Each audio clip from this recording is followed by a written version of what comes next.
Արդյոք սա այն կայծն է, որից հետո Հայաստանը կկորցնի իր ինքնիշխանությունը։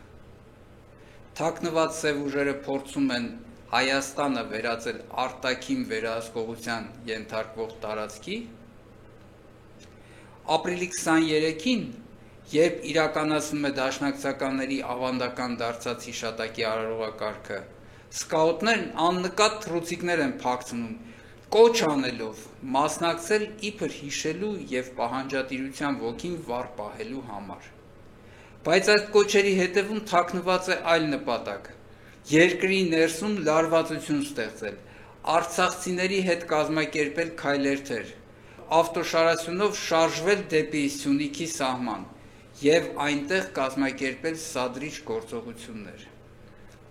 Արդյոք նպատակը սահմանային բախումներն են, մինչև այն աստիճան, որ հնարավոր լինի նույնիսկ պատերազմական իրավիճակ ստեղծել, ջերմուկի ճանապարհի հնարավոր շրջափակում, որի արդյունքում օգնության շտապեն արտաքին ուժերը իբր փրկելու մեզ, բայց իրականում զրկելու պետականությունից։ Ձեզ հարց եմ ուղղում. ուզում եք, որ Հայաստանը դառնա մասնատված տարածք, առանց իրական անկախության, ձեր իսկ օրակարգի առաջնորդի, վերահսկողի կամ վարչական ղեկավարի տակ, նպատակը միթե այն է, որ անցյալի հանցագործությունները, թալանն ու չարաշահումները մոռացվեն, փոխարենը չլինի այլևս Հայաստանի Հանրապետություն։ Եթե սա է ձեր պլանը, ապա կանգ առեք, մի արեք, այս աշխարհից մի օր բոլորս էլ գնալու ենք։ Հիշեք, կա դրախտ ու դժոխք։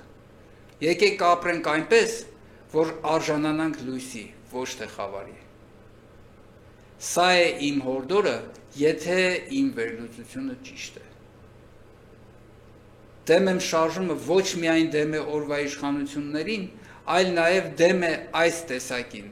և յուրաքանչյուր քաղաքացի պետք է իր քարը դնի մեր առաջարկած նոր կառուցվող ճարտարապետության հիմքին։ Դեմ եմ քաղաքացիական շարժում, հասարակական կազմակերպություն։